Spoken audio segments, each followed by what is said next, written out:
आप अगर 100 साल पहले का बिहार का अंदाज़ा कर सकते हैं तो करने की कोशिश करिए। जहाँ दुनिया की सबसे अधिक गरीब आबादी रहती थी, दुनिया की सबसे ज़्यादा पीड़ित और प्रताड़ित दमित आबादी रहती थी, और सामंतवाद का असर वहाँ बहुत था। अगर आप सचमुच में उस समय के हिंदुस्तान और बिहार को जानना चाहते हैं तो मैं आपसे एक अपील करूंगा कि आप 2 उपन्यास पढ़ डालिए, फणीश्वर नाथ रेणु का मैला आंचल और परती परिकथा। तो कुछ अंदाज लगेगा कि 100 साल पहले नहीं, 70 साल पहले का बिहार कैसा था और फिर 100 साल का कैसा रहा होगा। मैं इसको 4 हिस्सों में बांटूंगा क्योंकि समय का यहाँ पाबंदी अच्छी रहती है और बड़ी अच्छी बात है ये। थोड़ा सा जीवन के बारे में, फिर उनके जीवन के साथ साथ जो संघर्ष जीवन का है वो, फिर उनकी वैचारिकता, और उसके बाद बिहार पर कर्पूरी ठाकुर का प्रभाव आज तक क्या है, 3 चीज़ों में। तो ये बताना ज़रूरी है कि वो पितौंझिया नाम का जो गांव था, छोटा सा गांव जिसमें 100 सारे राजपूत फैमिली रहती थी, सारे राजपूत परिवार थे। सिर्फ काम ये जो जिसको हम लोग हाथ का काम कहें या दोयम दर्जे का काम कहें या उन राजपूतों की सेवा का काम कहें, कुछ परिवार रहते थे। उसमें से एक नाई परिवार भी था। उस नाई परिवार में एक बच्चा जो जन्म लेता, उसका नाम उसकी माँ ने रखा कपूरी। अब तो वो गांव पितौंझिया कर्पूरी ग्राम हो गया है और स्टेशन का नाम भी कर्पूरी ग्राम बन गया है। तो ये भागलपुर ज़िले में, बिहार के भागलपुर ज़िले में आता है। तब बिहार, बंगाल और आसाम एक ही राज्य हुआ करता था जिसको बंगाल कहते हैं। ये अलग अलग राज्य नहीं थे, ये आज़ादी के बाद के हुए हैं। उसमें ये एक पति पत्नी, नाई परिवार, और ये बच्चा पैदा होता है। इनके बारे में ये कहना आवश्यक है कि अगर कबीर की जो वाक्य है, जस की तस दर दीनी चदरिया, अगर कुछ लोगों के बारे में, बहुतों के बारे में ये सच है, लेकिन कुछ के बारे में ज़्यादा सच है। उनमें से ये बालक जो आगे जाके कर्पूरी ठाकुर बनता है। कर्पूरी ठाकुर एक मिश्रित, मिली जुली मिट्टी के बने हुए व्यक्तित्व थे, और वो व्यक्तित्व था, उस पर सबसे अधिक असर और पहला असर गांधी जी का था। बाद के दिनों में हमें दिखने लगता है कि उसके बाद उन पर लोहिया का असर आता है और फिर बाद में अंबेडकर का असर आता है। और इस 3 तरह की मिट्टी से बनके जो आदमी बना, उसमें अंबेडकर की तेजस्विता और प्रतिबद्धता, गांधी जी की सादगी और समन्वय, दोनों चीज़ें, और लोहिया का संघर्ष और साहस, इन तीनों चीज़ों से कर्पूरी ठाकुर नाम का आदमी बनता है। स्कूल, उस समय ये जो छोटी जात के लोग हैं, स्कूल जाना उनके लिए 2 कारणों से संभव नहीं था। एक तो पैसा नहीं होता था, दूसरा कि काम कौन करेगा फिर, मतलब वो काम जो नाई का काम है, वो नाई का काम गांव में कौन करेगा। अगर ये बच्चा स्कूल जाएगा लेकिन ज़िद करके, माँ की ज़िद की वजह से स्कूल गए, तो ऐसा होता है कि स्कूल में वहाँ बिठा दिया जाता है, दूर दूर बैठो, क्लास के भीतर मत आओ। ये आज भी कई स्थानों पर सच है, जो छोटी जातियाँ कही जाती हैं उनके बारे में। लेकिन होता ऐसा है कि अध्यापक लोग जो ऊंची जाति के हैं, वो धीरे धीरे उस बालक की मेधा से इतने प्रभावित होते हैं कि वो खुद ही कहते हैं कि तुम आगे आके बैठो और जो मैं कहूँ वो इन बच्चों को सिखाओ। तो वो धीरे धीरे बच्चों का भी प्रिय बनता है और स्कूल के अध्यापकों का भी प्रिय बनता है, और बाद में वो कुछ गाना बजाना भी सीखता है। तो जब जैसे लड़कपन में होली हो रही है तो होली में चैती का गाना, होली गाना का वो लीडर बन जाता है, एक किस्म से उस ग्रुप का वो लीडर बन गया है। तो गांव की औरतों का भी वो बड़ा प्रिय बनता है, क्योंकि वो अपने हाव भाव से कई बार ऐसी बातें करते हैं चैती गाते हुए, होली गाते हुए, कि महिलाएं बड़ी अपना मुंह जो है साड़ी से छुपा करके हंसती हैं, यानी उसमें कुछ विनोद भी होता है। साइकिल चलाना तो संभव नहीं, और साइकिल अफोर्ड करना भी उस समय संभव नहीं था। तो स्कूल के बाद जब उनको कॉलेज की पढ़ाई के लिए जाना पड़ा दरभंगा, स्कूल की पढ़ाई ठीक ठाक चली, कॉलेज जाने के लिए जाना पड़ता था दरभंगा। तो दरभंगा में गांव से स्टेशन जाना 15 किलोमीटर पैदल, और ये बात इस प्रमाणित है कि तब जूता या चप्पल भी नहीं पहन सकता था छोटा आदमी, छोटी जात का आदमी। दोनों बातें, एक तो पैसा नहीं है, दूसरा आप पहन भी नहीं सकते हैं क्योंकि सामंती गांव है। तो बग़ैर जूते के पैदल 15 किलोमीटर स्टेशन तक जाना, फिर वहाँ से ट्रेन पकड़ के भागलपुर जाना, और भागलपुर में CM कॉलेज में जाके उन्होंने पढ़ाई वहाँ पर करनी शुरू की। इसी तरह लौटना शाम को 15 किलोमीटर, फिर पैदल चल के लौटना, ट्रेन में लौटना। इस तरह से उन्होंने अपनी, जिसको मैट्रिक मिडिल के बाद की पढ़ाई होती है, तब मिडिल से लेके और जिसको 11वीं कहते हैं, ये इसको इंटर कॉलेज बोलते थे, तो उसको CM कॉलेज कहा जाता था, इंटर कॉलेज में।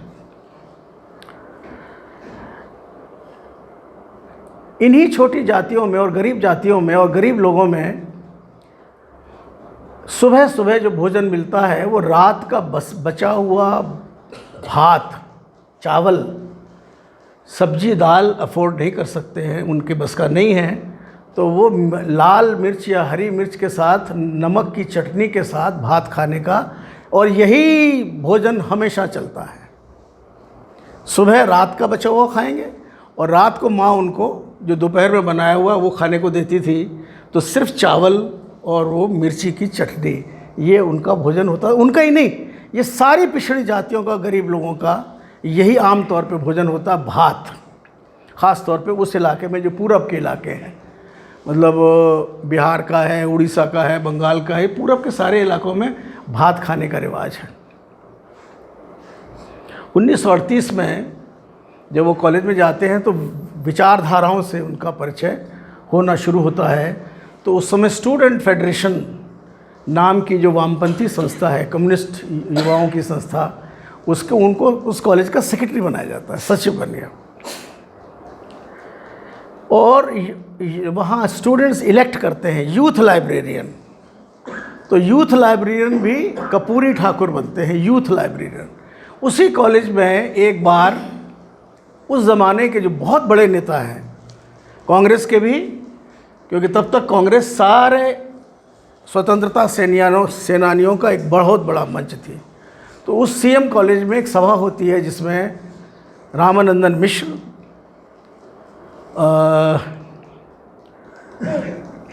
आचार्य नरेंद्र देव, राहुल सांकृत्यायन, राम वृक्ष बेनीपुरी साहित्यकार, स्वामी सहजानंद सरस्वती, ये तब बिहार के सबसे बड़े नाम हुआ करते थे, 5 नाम। इन लोगों की एक सभा होती है आज़ादी के लिए, तो उसमें सब लड़के कहते हैं कि तुम बोलो, तो कपूरी यहाँ जाके बोलने लगते हैं, और वो इतना ओजस्वी भाषण होता है कि रामानंदन मिश्र कहते हैं कि ये कपूरी नहीं है, इसका नाम आज से कर्पूरी ठाकुर होगा। ये बिगाड़ा हुआ नाम है, ऊंची जाति हमेशा नाम बिगाड़ के करती हैं, तो ये कपूरी नहीं है, कर्पूरी है। तो तब से चूँकि वो रामानंदन मिश्र का दिया हुआ नाम था, इसलिए वो कर्पूरी ठाकुर उसके बाद से कहलाए। 1938 के बाद ये 1942 जब गांधी जी का आंदोलन छिड़ा, तो कुछ युवाओं ने गांधी जी की भारत छोड़ो आंदोलन के साथ साथ उन्होंने कहा कि हमको भी ये करना है। तो इनकी तैयारी 7-8 अगस्त से वहाँ पर शुरू हो गई थी, और जब 8 अगस्त को गांधी जी और सब लोग गिरफ्तार कर लिए गए ब्रिटानिया सरकार के द्वारा, तो इन लोगों ने वहाँ पर अपनी समझ से जो इनको ठीक लगा वो काम किया। तो उसमें ख़ास तौर पे उस समय की जो महत्वपूर्ण चीज़ें उसको नोट करिएगा। एक तो होते थे तार, टेलीफोन के तार, यानी वो तार के तार जिससे टेलीग्राम जाते थे। टेलीफोन तो शायद ही हुआ होता, टेलीफोन नहीं होते, वो होते भी थे तो वो दूसरे तरह के होते थे जो रेलवे के स्टेशन के बीच में होते थे। तो वो तार वो बहुत महत्वपूर्ण होते थे कि संदेश और संचार उन्हीं के माध्यम से होता था। तो वो तार की सारे खंभे उखाड़ दिए गए, स्टेशनों में आग लगा दी गई, स्टेशन की जो बिल्डिंग है, भवन है, और जहाँ जहाँ सरकारी कुछ था उस बहुत बड़े पैमाने पर युवाओं के जत्थों ने उसको तहस नहस कर दिया। इसके पहले की बात बता रहा हूँ, इसके पहले कहीं भाषण दिया जो अंग्रेज़ के ख़िलाफ़ था। तो किसी की नज़र में आ गया कि अंग्रेज़ के ख़िलाफ़ बोले हैं, तो 1 दिन की जेल और 50 रुपये का जुर्माना कर्पूरी ठाकुर को 1939 में भुगतना पड़ा। 1 दिन की जेल सिर्फ। लेकिन वो जेल जाना तब इतना बुरा माना जाता था समाज में, आज भी है, कि उनके पिताजी को इतनी ग्लानि हुई। सब लोगों ने कहा कि तेरा लड़का जेल जा रहा है और क्या तूने पढ़ाया था, क्यों पढ़ाने के लिए हमारे पास तुम आए कि हम इसको पढ़ाना चाहते हैं। इस तरह से वो 50 रुपया नहीं दे पाए। 1 दिन की जेल बढ़ने लगी। फिर मजिस्ट्रेट ने उम्र देख के कि बहुत छोटा लड़का है, इसको छोड़ दो, तो उन्होंने माफ़ कर दिया 1 दिन की जेल के बाद ही। 1942 में जब ये सारा हुआ तो दमन चक्र अंग्रेज़ों का बिहार में खूब हुआ। बहुत गोलियां चली, बहुत लोग गिरफ्तार हुए और जेलों में डाला गया। और जिस जिस गांव से स्वतंत्रता सेनानी निकलता था वो उस गांव की झोपड़ियों को आग लगा देते थे। ये नहीं देखते थे किसकी है किसकी नहीं, सारी झोपड़ियों में आग लगा दो।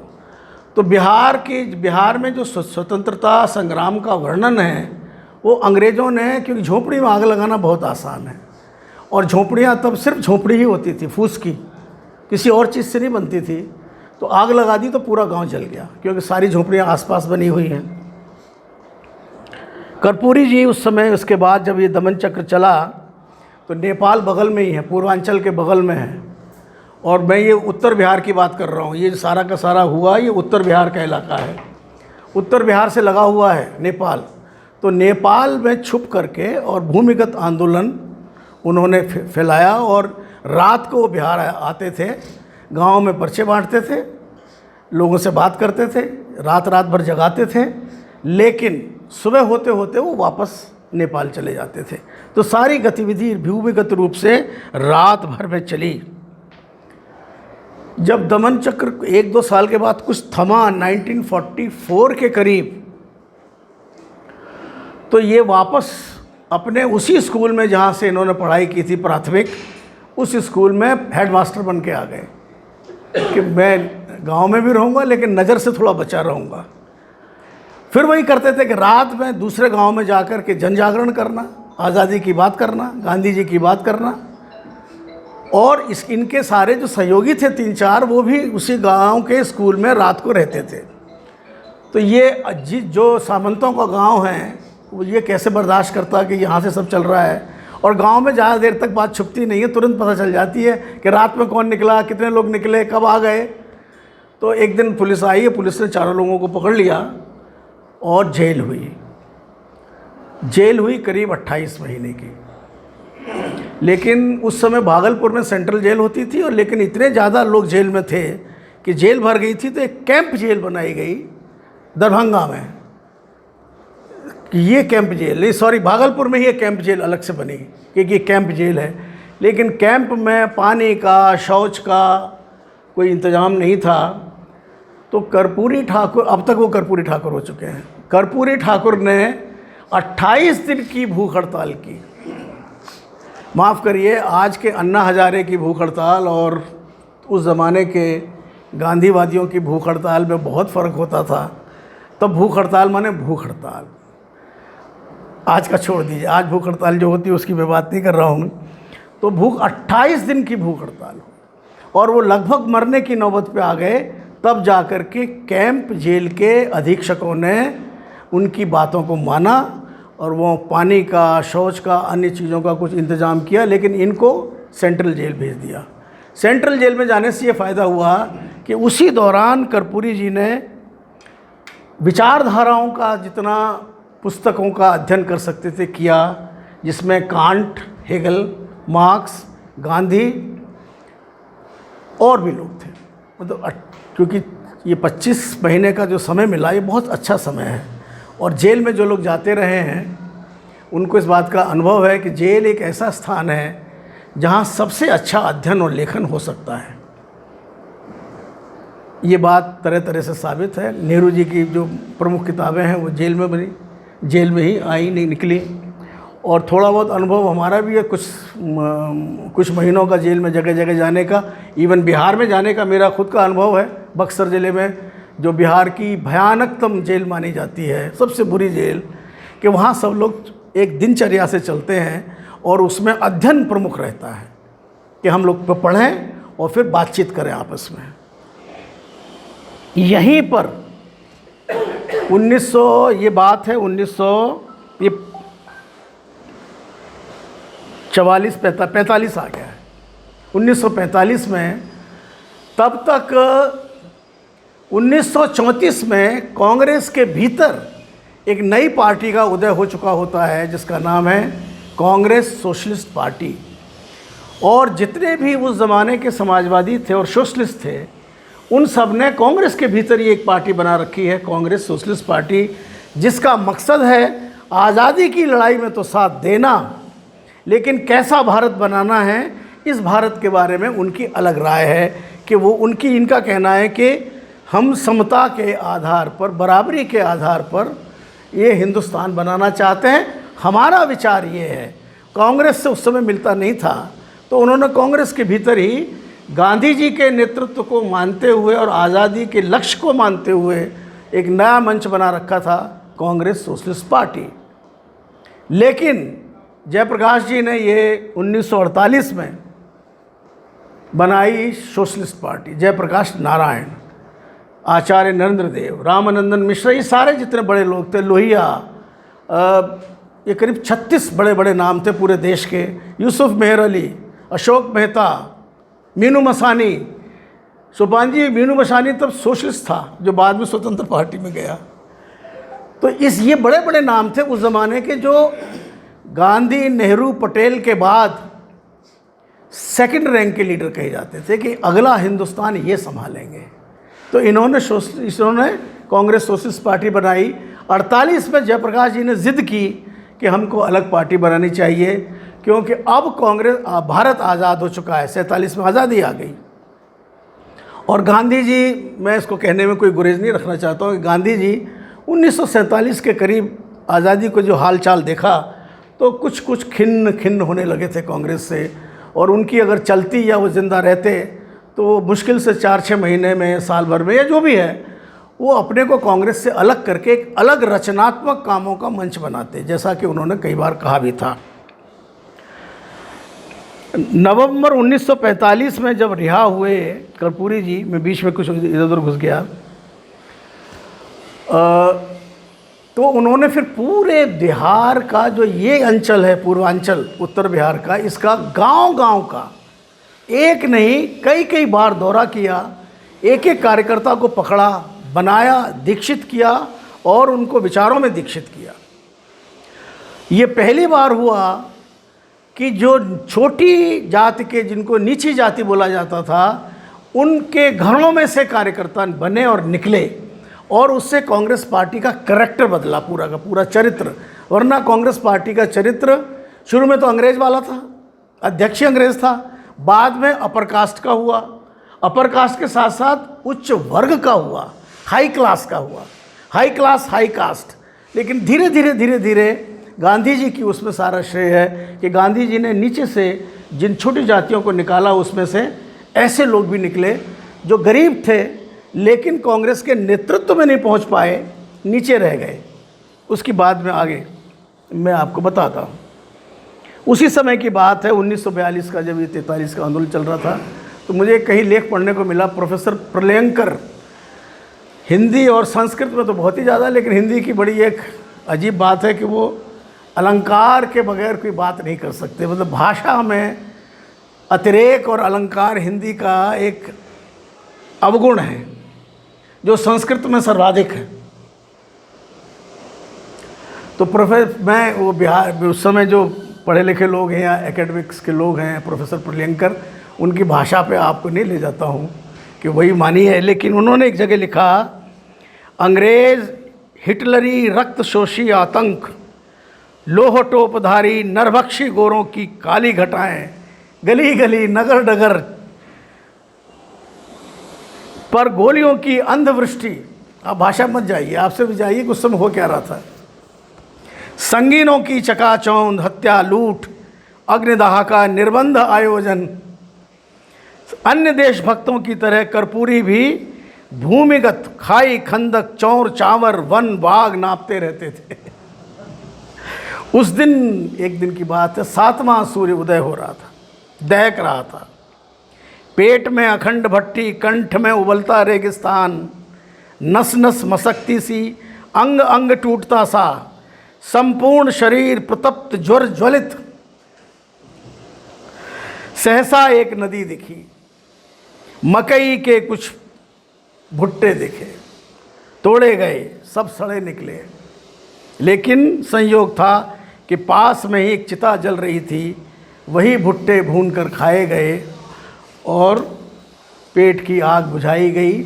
ये मैं सिर्फ कर्पूरी के लिए नहीं कह रहा हूँ, आज़ादी की लड़ाई के लोगों ने क्या क्या भोगा है, इसका अंदाज आज की पीढ़ी और हमारी आज़ादी के बाद की पीढ़ी को है नहीं, कि किस बलिदान के बाद आज़ादी आई है।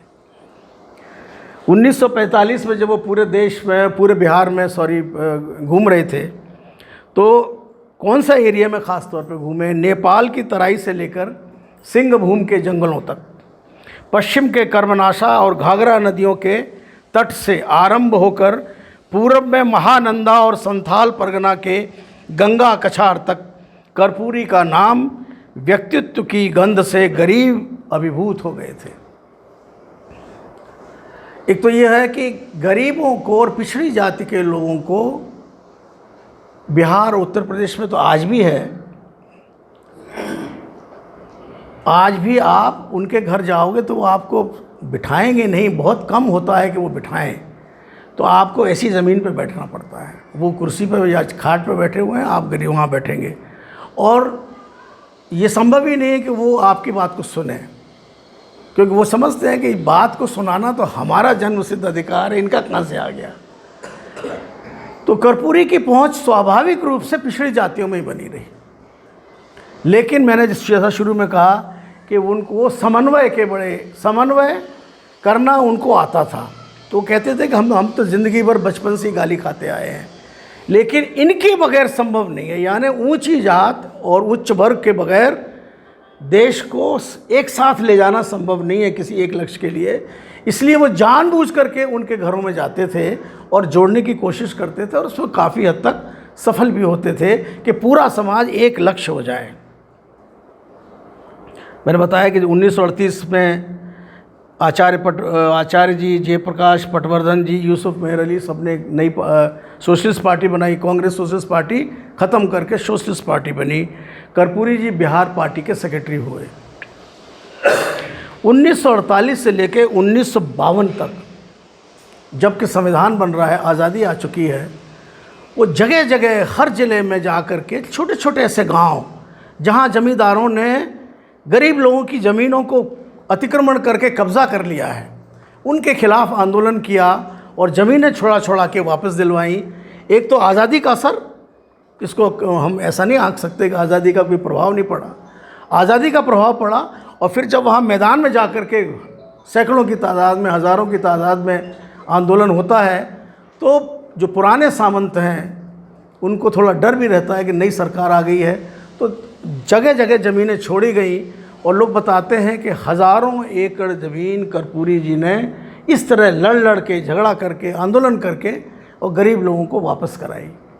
उससे उनकी चमक और बढ़ी।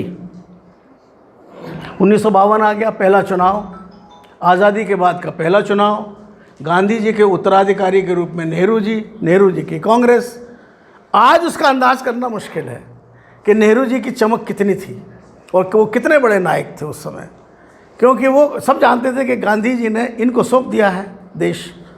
और वो प्रधानमंत्री भी मतलब छोटे आदमी तो थे ही नहीं किसी भी सूरत में, यानी उनका योगदान भी बहुत तगड़ा था आज़ादी की लड़ाई में। उनके योगदान से कोई इनकार नहीं कर सकता, उनका बड़ा योगदान था।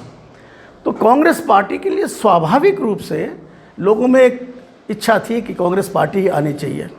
1952 का चुनाव सोशलिस्ट पार्टी ने ये तय किया कि वहाँ तब नियम दूसरे होते थे, तब सारी पार्टियों में नियम दूसरे होते थे कि जो गांव-गांव से सिफारिश आएगी अंत में उसी को माना जाएगा। ये नहीं हो सकता कि नेता ने तय कर दिया फलाना लड़ेगा, ना।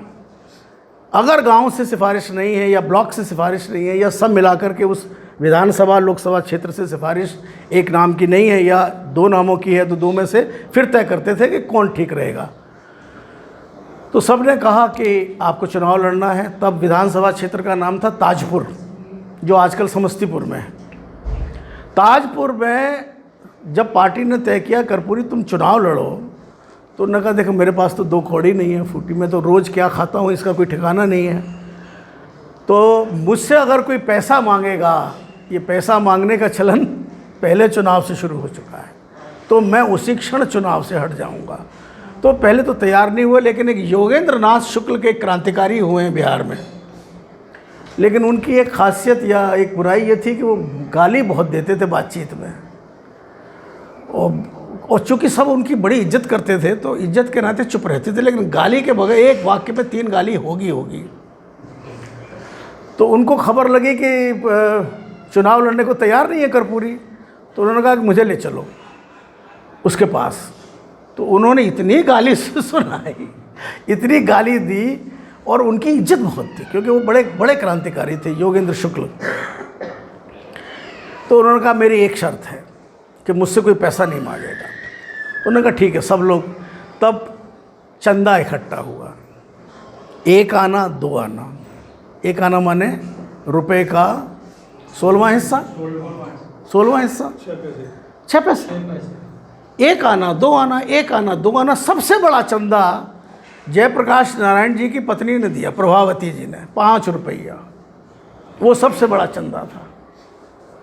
और आपको हैरानी होगी कि ये जो इकट्ठा हुआ 1 आना 2 आना, ये तो ठीक है, लेकिन जब सुना सब लोगों ने कि कर्पूरी चुनाव लड़ रहे हैं, तो पटना, मुजफ्फरपुर, भागलपुर, रांची तक के रिक्शा चालक, कलकत्ता की आयरन फाउंड्री में काम करने वाले मज़दूर, आसाम के चाय बागानों में बिहार के काम करने वाले मज़दूर, बम्बई में होटलों में नौकरी करने वाले मज़दूर बिहार के, वो 1-2 हज़ार की संख्या में आए कि हमें उनका प्रचार करना। और सबने पैदल जत्थे बनाए कि हम पैदल जत्थे बना करके इनका प्रचार करेंगे और गांव में जो मिलेगा सो खा लेंगे। ये तो नियम और परंपरा चुनाव की मैंने खुद 1984 तक देखी है कि कैंडिडेट और उनका जो उनके जत्थे हैं उनको कहीं भोजन मांगना नहीं पड़ता था। जो पार्टी का समर्थक होता था वो खुद ही अपने घर में आके खिलाता था। और उस समय तक भी सार्वजनिक जो जैसे वहाँ प्रचार करना है गांव में, तो गांव में प्रचार का पैसा कोई नहीं लेता था, वो उसकी जिम्मेदारी उन लोगों की है। ये सारी जो बदमाशियाँ हैं, पैसे का जो आधिक्य हुआ और पैसे का जो मिसयूज़ हुआ, ये 1985 के बाद की घटनाएं हैं। 1985 के पहले नहीं होती थी। तो सब लोग आए, चुनाव हुआ। एक बड़ी रोचक उसमें किस्सा है कि कहीं कुछ महिलाएं गोबर पात रही थी, तो वहाँ उनका जी 4-5 महिलाएं गोबर पात रही, इनसे भी वोट मांग लेते हैं। तो कर्पूरी जी और 2-3 लोग उनके पास भी जाके वोट मांगने चले गए कि आप हमें वोट देना। तो वो औरत जो कहती है, वो एक किताब में मुझे लिखा मिला है जो उनके साथ चुनाव में थे, उन्होंने लिखा है, उसने कहा ये समझना आपके लिए, आप ध्यान से समझना, गर मरौना यही गोबर से तोरा सबका मुँह रंग दे बहू। दिन रात भोंपू बजा के हमरा सबके कान खराब कर ले है, जायज के ना वोट मांगे आइलन है, हम सब कर्पूरी ठाकुर के वोट देवई। सुनल और कोनो लाख माथा पटक के रह जतई, हम सब ओकरा वोट ना देवई, सुन लई और अपना रास्ता धरई। तो जो वोट मांग रहे तो उन्होंने कहा कि माई हम ही न कर्पूरी ठाकुर रहते हैं। तो वो महिला कहती है बाबू रे बाबू तू ही कर्पूरी ठाकुर हते हो, जा ना फिकर रहा, वोट तोरे तो मिलतो और तू ही जितवा। तो ये उस समय मतलब ये अनुभव की चीज़ है कि पहले मतदाता का और नेता का संबंध क्या होता था, उनके बीच का राग क्या होता था, जो बिल्कुल समाप्त है। और अब आगे चलते हैं कि गैर कांग्रेसवाद डॉक्टर लोहिया ने खड़ा किया। उन्होंने कहा कि ये कांग्रेस जो है वो उस रास्ते पर नहीं है जिस रास्ते पर गांधी चाहते थे, तो हम सारे गैर कांग्रेसी पार्टियां इकट्ठे करते हैं एक आधार पर, न्यूनतम साझा समयबद्ध कार्यक्रम। यानी सारी पार्टी जो इसमें मिलेंगी उनको इतने पॉइंट्स पर एक होकर के समय देना पड़ेगा, ये काम हम इतने दिन करेंगे। अगर उस पर सहमत होते हो तो आइए। और इस बात को जानना ज़रूरी है कि पहली बार जनसंघ, समाजवादी सोशलिस्ट और कम्युनिस्ट, ये आजकल बड़ी कहा जाता है कि कम्युनिस्ट उसमें शामिल नहीं थे, कम्युनिस्ट भी सरकारों में शामिल हुए और उस गैर कांग्रेसवाद में आए। सीपीआई उसका हिस्सा थी, तब तो सीपीआई ही थी ना। नहीं, सीपीएम बन गई थी, सीपीएम बाद में आई, वो मैं बताऊंगा, बाद में सीपीएम आई। कर्पूरी जी जीवन पर्यंत तक कभी चुनाव नहीं हारे, सारे चुनाव जीते और शैली यही रही कि हम पैसा नहीं देंगे, गांव-गांव जाएंगे, अपना शैली दें। 1985 में जब इंदिरा जी की हत्या हुई और सहानुभूति की लहर चली, तो वो चुनाव वो हार गए। एक चुनाव सिर्फ, करीब करीब मेरे ख्याल में 9 चुनाव हुए होंगे। 9 चुनाव में से एक पहला चुनाव वो इंदिरा जी 1985 वाला, 84 वाला, वो हारे। लेकिन 2 महीने बाद ही वहाँ उपचुनाव होना पड़ा उसी जगह, तो वहाँ से फिर लड़े और फिर जीत गए। तो 2 महीने का वो अंतराल है, वरना वो कभी कोई चुनाव हारे नहीं। 1967 में जब चुनाव हुआ तो कर्पूरी जी की पार्टी, सोशलिस्ट पार्टी, बिहार की सबसे बड़ा दल बन के उभरा। और ये मैंडेट था लोहिया जी का कि सबको मिलके आपको सरकार बनानी है कांग्रेस के खिलाफ। तो जो सबसे छोटी पार्टी थी उसके नेता थे महामाया प्रसाद सिन्हा, उनको चीफ मिनिस्टर बनाया और खुद डिप्टी चीफ मिनिस्टर बने। ये नहीं कि मेरी पार्टी सबसे बड़ी है तो मैं सीएम बनूंगा, उनको बनाया, खुद डिप्टी सीएम बने। और ये पहली बार हुआ कि एक बात का आप और अंदाज़ा लगाइए कि बिहार में स्कूलों में पास आउट का परसेंटेज क्या था उस समय।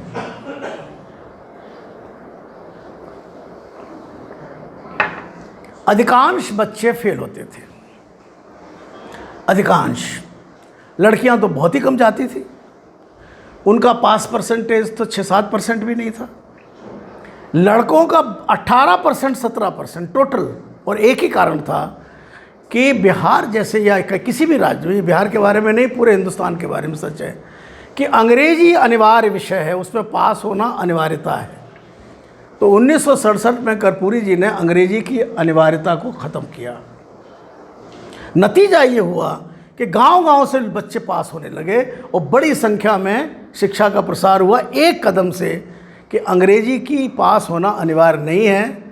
उसका फिर लोगों ने मजाक उड़ाया कि कर्पूरी डिवीज़न है, कर्पूरी डिवीज़न है, उससे पास हुए, यानी अंग्रेजी की अनिवार्यता में नहीं हुए, कर्पूरी डिवीज़न से पास हुए हैं। इसके साथ साथ और बहुत से ऐसे काम हैं जो करने चाहिए, लेकिन मैं उसकी चर्चा आज कम करूँगा। सिर्फ ये बताना चाहिए कि स्कूलों में एनरोलमेंट बहुत पैमाने पे बढ़ा और पास आउट हुए लोग, जो मार्कशीट आती थी उसमें एक स्टैंप लगी रहती थी अंग्रेजी में पास नहीं, जो अनिवार्य नहीं, ऐसे करके स्टैंप लगी थी। लेकिन चूँकि वो राज्य सरकार का नियम था तो सब जगह मान्य था। नदी के घाटों पर टैक्स लगा क्या होता है इसका अंदाज़ हमें अभी यहाँ बैठे 100 साल पहले की हालत नहीं लग सकती थी। नदी को पार करना, ख़ासतौर पे बड़ी नदियों को, या तो स्टीमर के ज़रिए या बोट्स के ज़रिए, नावों के ज़रिए, उस पर क्या टैक्स देना पड़ेगा, ये इसका कोई नियम नहीं था। जैसा ठेकेदार जब चाहे तय कर ले। और कई बार ये हुआ कि बारात आ रही है, बारात को तो उसने बढ़ा के पैसा ले लिया और कहा कि बहू यहीं छोड़ दो, इसका पैसा ज़्यादा लगेगा। जिससे शादी हुई है बहू को यहाँ छोड़ दो, और उतना पैसा मांगते थे जो वो दे ना सके, और लठैत सारे लठैत होते थे। तो पहली बार उन्होंने सारे घाटों पर किसी भी तरह के टैक्स को माफ़ किया, और 3.5 एकड़ सिंचित और 7 एकड़ असिंचित ज़मीन पर लगान माफ़ किया। ये आप जो लगान शब्द है, ये आप लगान फिल्म से थोड़ा बहुत जानते हो, लेकिन लगान का मतलब ये है कि सरकार, अंग्रेज़ सरकार तब लगान वसूल करती थी हर फसल पे, जिसकी वसूलने की जिम्मेदारी जमींदार की होती थी, सामंतों की, और वो देना ही पड़ता था। चाहे आपकी फसल खराब हो जाए, चाहे उसमें आग लग जाए, चाहे अतिवृष्टि हो जाए, चाहे सूखा पड़ जाए, लगान आपको देना ही देना है। ये लगान पूरे भारत में शोषण का बहुत बड़ा हथियार था उस ज़माने में। तो उसको ख़त्म किया कि नहीं, आज से लगान नहीं लिया जाएगा सरकार के द्वारा। उपचुनाव में पूरा वो सरकार फेल हो गई कुछ दिनों बाद। कारण क्या है? कारण इसी है कि हर पार्टी का प्रतिनिधित्व विधानसभा में उच्च जातियों के हाथ में है। कुछ लोग हैं जो छोटी जात के लोग हैं, और उन्हें मालूम है कि देखो अब चैलेंज होना शुरू हो गया, चुनौती शुरू हो गई है, अब ये चीज़ आगे नहीं रुकेगी। तो ऐसा बिहार में तो कई बार हुआ कि सारी पार्टियों के लोगों ने मिलकर के, नेतृत्व ने मिलकर के जो चुनी हुई सरकारें उसको गिराया, और इसमें सारी पार्टियां शामिल होती थी। कई बार कर्पूरी ठाकुर की पार्टी के विधायक भी शामिल होते थे जो उच्च जाति के होते थे। तो वो सरकार भंग हो गई, नया चुनाव हुआ तो 1970 में फिर वो बड़े अच्छे बहुमत के साथ जीत के आए। उस समय 2 ही नेता होते थे सोशलिस्ट पार्टी में बिहार में, रामानंद तिवारी और कर्पूरी ठाकुर। रामानंद तिवारी बहुत बड़े स्वतंत्रता सेनानी थे, और उनकी युति चलती रहती थी, दोनों मिलकर काम करते थे। रामानंद तिवारी ने अंग्रेज़ के ज़माने में बिहार की पुलिस में विद्रोह करा दिया था, और हथियार लेकर के अंग्रेज़ के सामने खड़े हो गए थे पुलिस के लोग। तो उस समय वो पुलिस में खुद वो थे, सिपाही थे। तो रामानंद तिवारी और कर्पूरी ठाकुर ने मिलकर के जो वहाँ गैर कांग्रेसी सरकार का गठन बार बार किया, 1970 में फिर जीत गए तो मुख्यमंत्री बने पहली बार। लेकिन जैसा मैंने कहा 1971 में फिर से इस्तीफा देना पड़ा। और ये वो समय है जब पूरे बिहार में कर्पूरी ठाकुर का नाम दीवारों पर इतनी भद्दी गालियों के साथ लिखा गया था। आप उस व्यक्ति का, चूँकि मैं उनसे मिला हूँ और मेरा उनसे संबंध रहा है काम करने का, साथ साथ मुख्यमंत्री का घर है। मैं आपको 2-3 दृश्य दिखाता हूँ। मुख्यमंत्री का घर है। मुख्यमंत्री रात को दौरे से लौट के आ रहे हैं, हम लोग भी उनके साथ हैं एक युवा कार्यकर्ता के नाते। गाड़ी एम्बेसडर हुआ करती थी जिसमें पीछे 6 लोग बैठते थे, उसी में सीएम बैठे हुए हैं। वो कहते तुम आगे खिसको, तुम पीछे जाओ, थोड़ा सा ऐसे हो जाओ, टांगों को ऐसे कर लो। तब एम्बेसडर में पीछे एक सीट होती थी लंबी, और आगे भी ड्राइवर वाली सीट भी लंबी होती थी। 6 लोग पीछे बैठे हुए हैं, 3 लोग वो ड्राइवर प्लस 3 आगे बैठे हुए हैं। अकेली गाड़ी, एक जीप पीछे है सिर्फ। जब घर पे आ रहे हैं तो देखते हैं कि सारे घर में, सारे कमरों में लोग सोए पड़े हैं। उनके कमरे में भी 15-1 लोग ज़मीनों पर सोए पड़े हैं। तो किसी को जगाते नहीं थे। मुझसे कहते थे कि कहाँ जगह है तो तुम भी कहीं कर लो, और वहीं सो जाते थे ऐसे करके। ये रोज़ का दृश्य था। उनको मालूम था कि इतने लोगों को मेरे घर में चाय पिलाना, खाना खिलाना संभव नहीं है, मैं कहाँ से लाऊंगा। तो सुबह सुबह 8 बजे उठ करके चल देते थे बगैर नाश्ता किए। एक काम करते थे, शुरू में तो वो शाकाहारी थे, बाद में डॉक्टरों ने कहा कि मर जाओगे तुम जल्दी, तो तुम कम से कम प्रोटीन कुछ तो खाया करो, तो अंडा खाना शुरू किया था। फिर बाद में तो मछली भी शुरू हो गया। लेकिन मैंने कई बार देखा है कि वो 4 अंडा इधर जेब में, 4 अंडा इधर जेब में, अखबार में बांध के रख लेते थे। सुबह सुबह वही उबाल के, उनका कोई सेवक था, वो 8 अंडे 10 अंडे जितने देना दे के रख लेते थे। सारा दिन वही खाते थे, क्योंकि कहीं भोजन मिलना नहीं है, मिलेगा तो टाइम बर्बाद होगा। कहते थे नहीं, भोजन के लिए कहीं नहीं रुकना है, हमको जाना है, काम करना है। तो गांव का दौरा एक चीफ मिनिस्टर ऐसे करता था। उसके घर में, उसके खुद के घर में सोने के लिए जगह नहीं मिलती थी।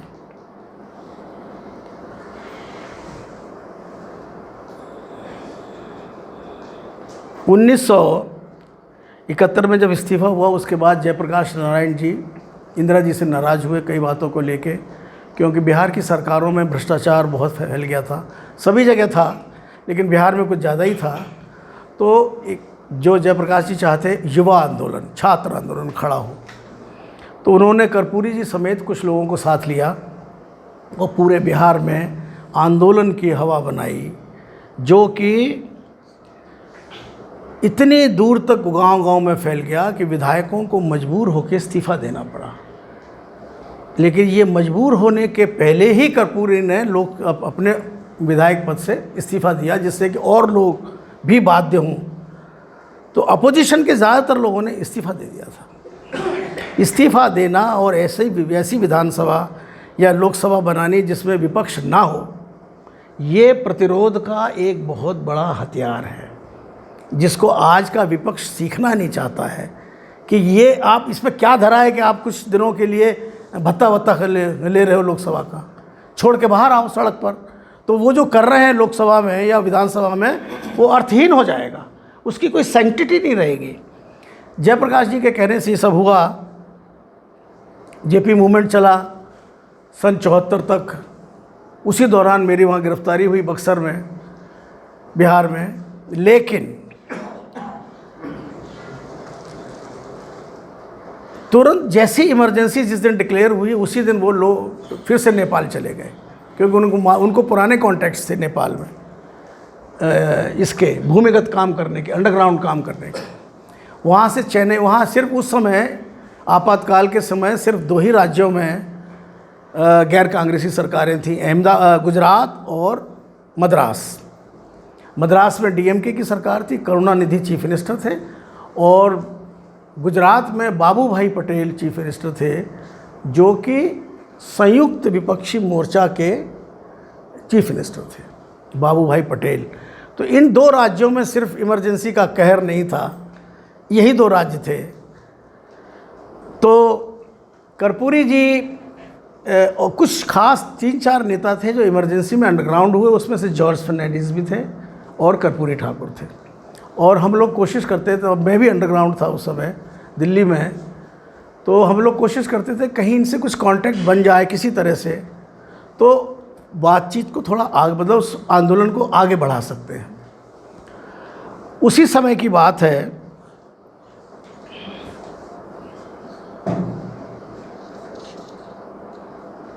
मैं भूल गया क्या बात कह रहा था। अंडरग्राउंड थे। तो अंडरग्राउंड के समय एक बड़े नेता हुए हैं लोकनाथ जोशी, समाजवादियों के उस ज़माने में। उनसे मेरा मुलाकात हुई तो उन्होंने कहा कि आज खबर लगी है कि कर्पूरी आने वाले हैं दिल्ली। तो मैं कहा फिर पता करिए। तो पता किया, ढूंढा ढांढा किया, सब तरह से जो तरीके होते हैं अंडरग्राउंड मूवमेंट के। तो पता चला कि 12 खंबा रोड पर एक कोई सेठ जी रहते थे, आज भी रहते हैं, उनके नौकर के यहाँ कर्पूरी जी, मतलब जो घर के सेवक होते हैं, सहायक लोग, उनके यहाँ कर्पूरी जी हैं। और हम लोगों ने नाम भेज दिया था कि हम लोग मिलना चाहते हैं। तो उन्होंने कहा कि ठीक है, दोपहर में उनको बुला लीजिए। जब 12 खंबा रोड दिल्ली, जो कनॉट प्लेस के पास 12 खंबा रोड है, उनके घर में हम लोग पहुँचते हैं तो एक बहुत छोटा नीम का पेड़, मतलब मुश्किल से उसकी हाइट होगी 7-8 फीट, और छोटा सा पेड़, और उसके नीचे कोई छाया नहीं थी, मतलब ऐसी छाया नहीं थी जिसमें आदमी रह सके। ये जून का महीना था, गर्मी का महीना था, बहुत तेज़ धूप थी, और एक नंगी खटिया पर कर्पूरी ठाकुर, जो 2 बार चीफ मिनिस्टर रहे और 1 बार डिप्टी चीफ मिनिस्टर रहे, वो उस नंगी खटिया पर बुखार में लेटे हुए थे और लाल मुंह हो रखा था, लाल उसके मारे, बुखार के मारे। तो हमने सोचा कि तो यहाँ मर जाएंगे इस हालत में। तो खैर उनको वहाँ पर कहीं और ले ला गए। उसके बाद उनका मैं साथ में गया और अहमदाबाद में जॉर्ज फर्नांडीस से उनकी मुलाकात कराई। फिर लोगों ने और आंदोलन चलाया, उस बढ़ा, लेकिन जॉर्ज में और इनमें इस बात को लेकर मतभेद हुए। उन्होंने कहा कि मैं ये डायनामाइट वगैरह नहीं करूँगा, हम गांधी जी के आदमी, हम बिल्कुल अहिंसक ढंग से ही आंदोलन करेंगे।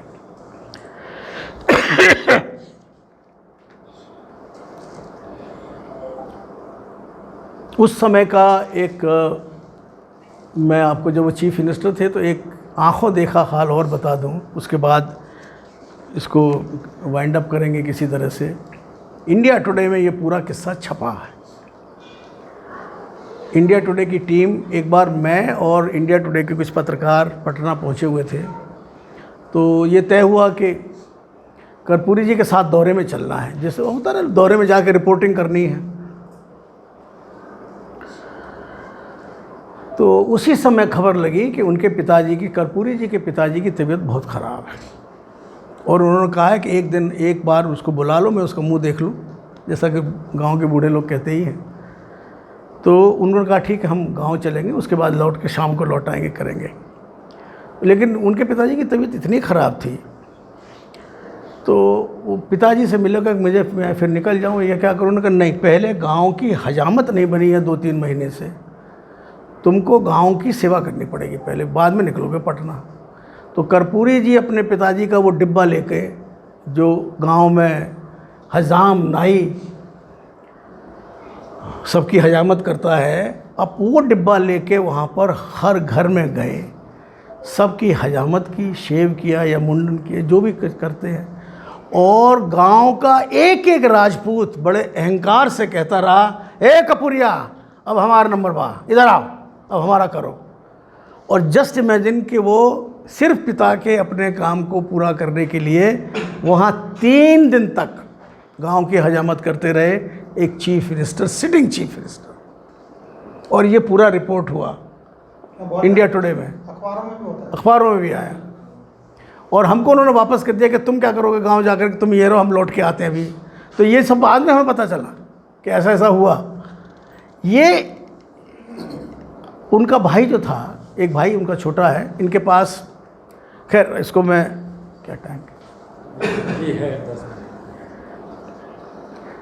जब उनका देहावसान हुआ 1988 में, उसके पहले उनसे भेंट हुई थी, तो उनका पेट बहुत ख़राब हो गया था। तो सब लोग कह रहे थे जिस तरह आप खाना नहीं खाते हो और टाइम बचाने के लिए और घूमने के लिए सिर्फ अंडे ही खाते हो, आपको बीमार पड़ना ही है। तो पेट की बीमारी हुई और वो अंत में 1988 में उनका देहावसान हुआ। उस दिन तक पटना में जहाँ वो मिल जाते थे, उच्च जाति के लड़के कई बार पकड़ करके गाली देते थे कि तुम जो हो बदमाश हो कर्पूरी, और हमारी जात का जो राज चला है वो फिर से आएगा। ये हालतें रही हैं बिहार में। जब देहावसान हुआ, उस समय का दृश्य इसलिए मार्मिक है कि जितने शत्रु थे, राजनीतिक विरोधी थे, प्रतिपक्षी थे, वो सब उनके गांव में पहुँचे, जहाँ उस समय तक सड़क ठीक नहीं थी।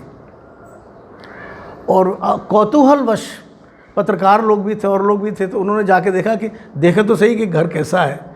तो घर है, कहा कि घर तो यही है जिसमें सिर्फ छप्पर है, छप्पर वाला घर है।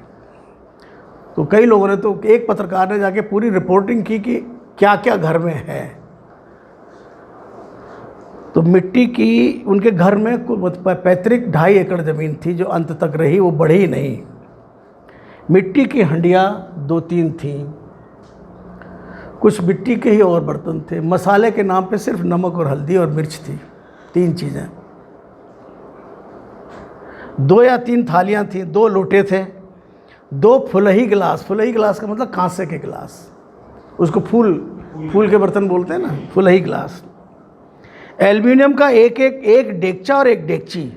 बूंदा लोहे की कढ़ाई जैसी होती है, एक कलछुल और एक बाल्टी, ये टोटल संपत्ति कर्पूरी ठाकुर के परिवार की निकली। टोटल संपत्ति, कोई बैंक अकाउंट नहीं, कोई बैंक में पैसा नहीं, कोई जेवरात नहीं, कुछ नहीं। वो व्यक्ति जो 2 बार चीफ मिनिस्टर रहा, 1 बार डिप्टी चीफ मिनिस्टर रहा, पूरे बिहार पर जिसका असर था, और यही नहीं, परिवार का कोई सदस्य किसी पद पर नहीं। अपने आप काम करिए, पढ़िए, जो करना करिए, मेरा तुमसे कोई, मैं तुमको बढ़ाने के लिए नहीं बैठा हूँ। भाई तो बाद में खैर डेथ हो गई। उनके पुत्र को उनके मरने के बाद उनके व्यक्तित्व का फ़ायदा उठाने के लिए राजनीतिक पार्टियों ने मंत्री बनाया और लोकसभा सदस्य बनाया और राज्यसभा सदस्य बनाया। उनके जीवित रहते हुए नहीं रहा। अब प्रभाव क्या पड़ा? भाई ये सब कर लिया आपने, बहुत सादगी की ज़िंदगी थी, क्योंकि गांधी जी से आपने सीखा था। गांधी जी की सादगी दूसरे तरह की थी और कर्पूरी ठाकुर की जन्मजात थी, मतलब उसमें कुछ कर नहीं सकते थे, वो तो गरीबी है। गांधी जी गरीब नहीं थे परिवार से, गांधी जी ने सप्रयास गरीबी को ओढ़ा था। कर्पूरी जी की गरीबी मिली थी उन्होंने, लेकिन वो वैसे ही रह गए जैसे थे गरीब।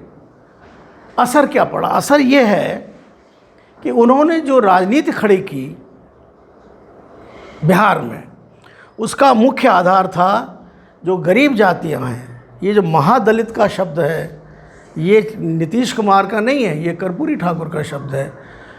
महादलित कौन हुए? एक दलित तो सब जानते हैं, महादलित कौन हुआ? तो आप जानिए कि बिहार में मुसहर नाम की एक जाति होती है, जिसको मांझी भी कहते हैं, मतलब उपनाम। जो जीतन मांझी है वो मुसहर है। मुसहर माने क्या हुआ? मुसहर माने मूस, मूस माने चूहा, चूहा मार के खाने वाला मुसहर। और ये हर गांव में आपको मुसहर मिल जाएंगे। एक इलाका है जहाँ पर मुसहरों का बहुत बड़ा आबादी है और आपको हर गांव में मुसहर मिल जाएंगे। वो दलितों में भी महादलित, न सिर्फ उनकी छाया कोई नहीं पड़ने देता, उनको खाने के लिए अन्न मिल जाए, इसको कोई उच्च जाति का बड़ा आदमी, बाबू साहेब, बाबू साहेब शब्द है राजपूतों के लिए। मैं एक बार किसी से, टैक्सी ड्राइवर से पूछ रहा था कहाँ जाता है, तो यानी क्या जात है? तो उन्होंने कहा हम बाबू साहेब है। मैं कहा मैं बाबू साहेब नहीं पूछ रहा हूँ, जाति पूछ रहा हूँ। तो मुझे मालूम ही नहीं था कि बाबू साहेब माने जाति यानी राजपूत। तो ये बिहार में क्या किया, प्रभाव ये पड़ा कि ये जो सोया हुआ समाज था और पीड़ित था और दमित था और वंचित था, इसको पहली बार राजनीतिक आवाज़ कर्पूरी ठाकुर ने दी। नतीजा ये हुआ कि आज तक, और मैं कह सकता हूँ कि अगले 1 दशक 2 दशक तक, यानी पिछले 50 साल मान लें हम, 50 साल तक राजनीति जो की कर्पूरी ठाकुर ने, आज भी वहाँ पर ऐसी पार्टी सत्ता में नहीं आ सकती है जो सिर्फ उच्च वर्णीय उच्च वर्गीय हो। और अगर उनके जो तथाकथित शिष्य हैं, जो महाभ्रष्ट हैं एक तो, और एक ऐसी हैं, क्या कहना चाहिए, डफोर शंख, अगर ये दोनों राजनीतिक रूप से मिले रहें तो इसका अर्थ ये होगा कि अगली सरकारें भी इन्हीं की बनेंगी, दूसरों की नहीं बनेंगी। आज भी, अगर आज भी मैं इसको, अगर हम इसको थोड़ा और स्पष्ट रूप से समझ लें कि अगर लालू की ये पार्टी और नीतीश की पार्टी ही मिली रहे तो 40 में से 40 लोकसभा सीटें इनकी आने वाली है। 40 में से 40। कौन? दोनों की मुलाकात आधा घंटे से किसकी? वो अलग बात है। तो ये प्रभाव है राजनीति को बदलने का। पूरी राजनीति उन्होंने बदली और उसका देश को बड़ा फ़ायदा हुआ। तो देश को टोटल फ़ायदा तब होता है जब सारा समाज इकट्ठा होकर किसी चीज़ में जुड़ जाए। लोहिया कहते ही थे कि भारत की गुलामी का कारण बाकी कुछ नहीं है, एक कारण है कि भारत की अधिसंख्य जनता समझती है कि हमारे करने से क्या होगा, हम तो जैसे आज हैं वैसे फिर रहेंगे, कौन नृप होए हमें क्या हानि। तो इसलिए उसका भारत से, राष्ट्र से, समाज से ताल्लुक़ नहीं है। कोई भी राजा आ जाए उसे क्या फ़र्क पड़ रहा, वो नहीं जाता लड़ने के लिए। करीब करीब वही हालत आज भी है कि सामान्य मतदाता सोचता है कि हमारे करने से होना क्या है।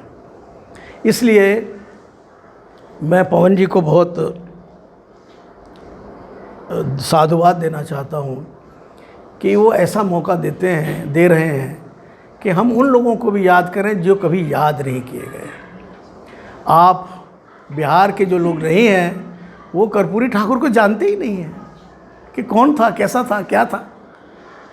तो ये स्वतंत्रता सेनानियों को याद करना, और उससे भी ज़रूरी है कि जो गरीब स्वतंत्रता सेनानी था, जिसके पास कुछ नहीं था खोने को, लेकिन सब कुछ खो दिया उसने और वो पूरी तरह से उसमें लग गया, उनको विशेष तौर पे याद करना तो और भी ज़रूरी है।